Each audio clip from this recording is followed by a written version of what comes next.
Continuation vlog అండి. చూడండి, బాబు లేచాడని టెన్షన్‌లో ఆ వీడియో అక్కడితో స్టాప్ చేసి నెక్స్ట్ కంటిన్యూషన్ అనమాట ఇది. అండ్ అది వడియం అంటారండి. ఆ వడియం తీసుకొని మనం పోపు వేసుకుంటాం. ఇవ్వండి మీకు ఆ వడియం ఎలా ఉంటది కూడా చూపిస్తాను. అలా బాల్‌లా రౌండ్‌గా ఉంటది.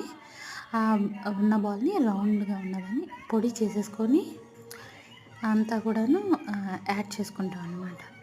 అంటే తాలింపు వేసుకుంటాం కదా! తాలింపుకి వేసుకొని యూజ్ చేసే అన్ని ఇంగ్రీడియంట్స్ కూడా ఆ వడియంలో వేసి చేస్తారు.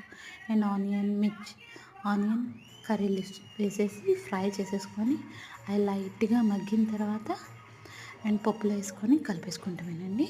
అండ్ ఆ పక్కన వాటర్ పెట్టాం కదా! ఆ వాటర్ కూడా పప్పులో మిక్స్ చేయటానికి. అంటే వేడి నీళ్ళు కనుక అలా పోస్తే పప్పులో పప్పు అనేది పాడవకుండా అండ్ రేపు మార్నింగ్ వరకు మంచిగా ఉంటుందన్నమాట. రేపు ఆఫ్టర్నూన్ అయినా కూడా మంచిగానే ఉంటుంది. ఇంకా అలా ఆ రాళ్ళ పాత్రలోంచి ఇలా బౌల్లోకి ట్రాన్స్ఫర్ చేసేసుకున్నాం. ఆ వాటర్ యాడ్ చేసుకున్నాం చూడండి, ఆ లిటిల్ వాటర్ మాత్రమే దాంట్లో యాడ్ చేసేసాను. అండ్ ఇంకా అలా అంతా మిక్స్ చేసేస్తే అండ్ మెంతికూర పప్పు is ready. Guys, please do subscribe my channel and support me. I'll do more videos in Bangalore. I'll show the Bangalore how the life it is. Thank you for watching.